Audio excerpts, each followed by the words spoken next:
Hello, I'm David Milne. I'm a history and German teacher with Michigan Virtual, and I'm teaching your child world history this semester.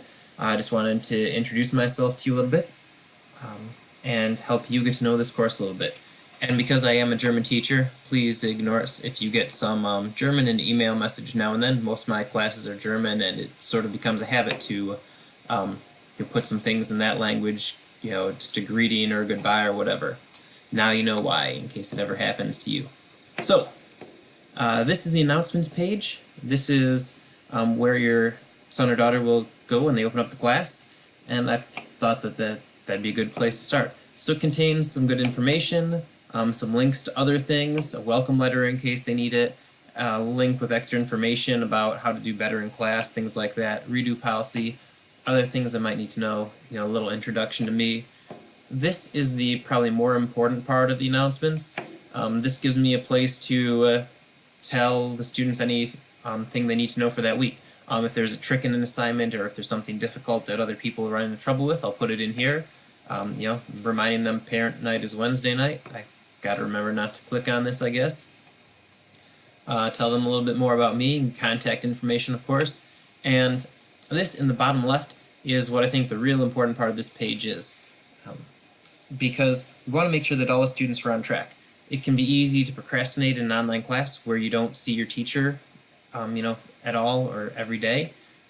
So this is how students tell if they're on pace, and this is how they figure out what they need to do each week or not. So you notice there are 3 dates here, January 4th, 11th, and 18th. That's because there are 3 possible end dates for the class, and the school sets them so that your child should know, and if not, they should ask their mentor to be sure which one is theirs. Because you don't want to be thinking your end date's January 18th, turns out it's January 4th, and you have, 16 days, 14 days you planned on getting work done, and then you got to rush that in all at once, plus whatever other stuff you had to do.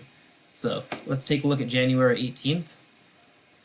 This page is really nice because it gives them their goals. What are they going to be learning in this unit so they can sort of focus? And it gives them their pacing guide, which is this right here. The things in red are assignments, things that they need to turn in for grades. The things in black are different assignments or readings or videos, things like that that they need to watch or read.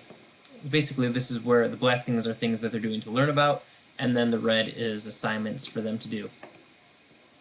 And then I can put some extra on the page, pictures and other things. Notes is where I might also mention something, well, there was nothing to mention this week, but sometimes they write letters, and it seems like at least half of the students forget to put return addresses on the letters, which is part of the rubric, so I might remind them, hey, be sure you put a return address. Now, this is the pacing guide, so this is going to be important.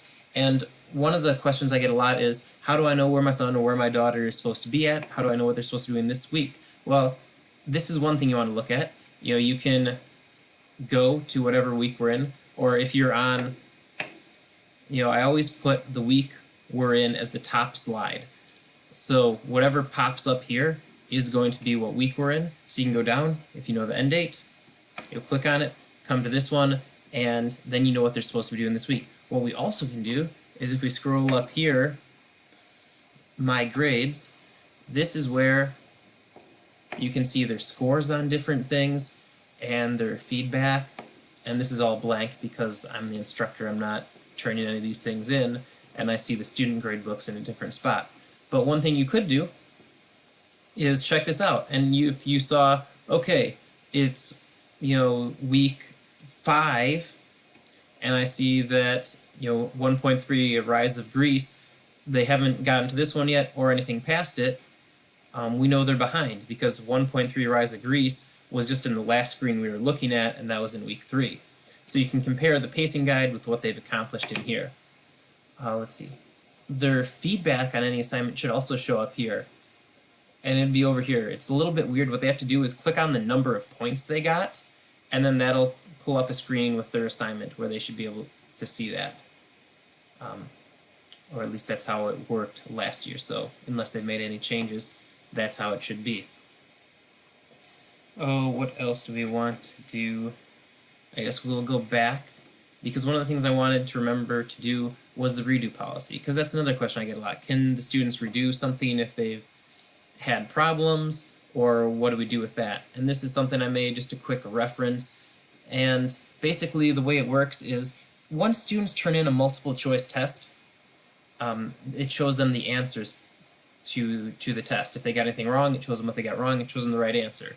So multiple choice tests or fill in the blank, those types of things, they can't redo those. They can redo writing assignments and essays, those types of assignments.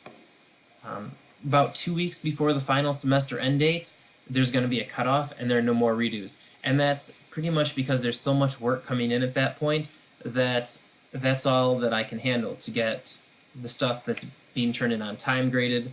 So there's a cutoff. And anything they ask me before that date, I can reset for them. And anything after that, I'll tell them, no, we can't do that. It's too close to the end of the year. We're stuck with what they have. So that's going to be an important date for them if they are putting off the redos till the end, to be sure they get that in before.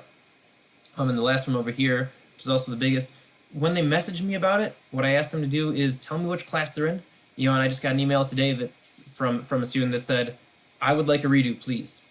And that was the whole message. Didn't tell me what class they're in, didn't tell me the name of the assignment, and those are two important things for that. Because the only way I can find them otherwise is to open up each grade book individually and scroll through it, and that takes a bunch of time. So I ask them, for the class they're in, and for the section of the class. So that's like I have a World History A and World History B, the first and second semester. So they can tell me that.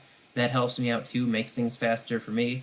And then I also ask them for a plan. And it doesn't have to be a long plan, but something, what will you do differently, or why are you going to do better on the redo? So that we know that they're actually planning, thinking about it, and they're not just saying, well, I'm just going to sort of roll the dice on this, hope that I do better the next time. So that there's a purpose in us using our time for that. The other things that I would tell a student if they were asking me, how can you help me do better, or if your child's asking you that, remember to cite their sources. That's another thing that gets forgotten a lot. Any sources they're using for outside assistance, and that includes pictures on any assignments. If they're copying pictures out of Google, they need to remember to cite those. So that's a big thing.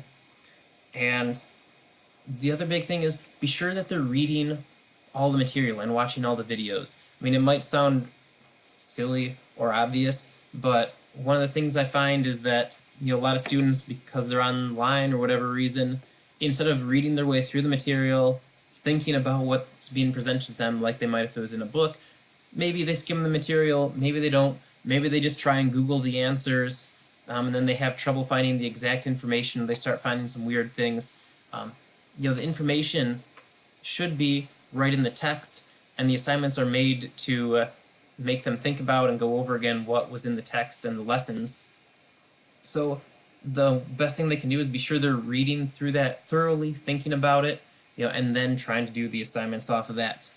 Feel free to message me if you have any questions or comments or concerns. I work here full-time, so I'm available during the standard workday.